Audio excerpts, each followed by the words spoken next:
أعوذ بالله من الشيطان الرجيم. بسم الله الرحمن الرحيم. إذا السماء انشقت وأذنت لربها وحقت وإذا الأرض مدت وألقت ما فيها وتخلت وأذنت لربها وحقت يا أيها الإنسان إنك كادح إلى ربك كدحا فملاقيه فأما من أوتي كتابه بيمينه فسوف يحاسب حسابا يسيرا وينقلب إلى أهله مسرورا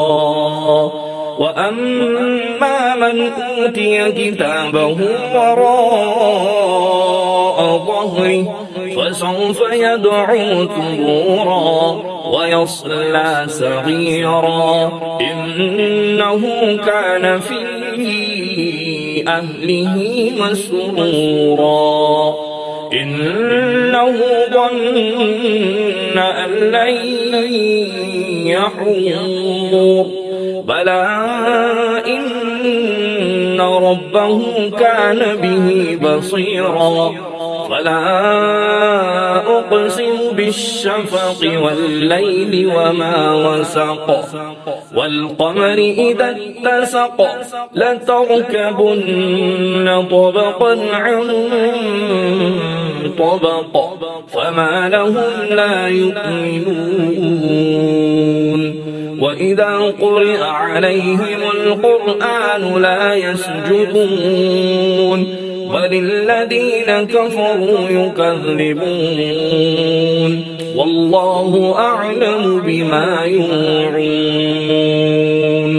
فبشرهم بعذاب أليم إلا الذين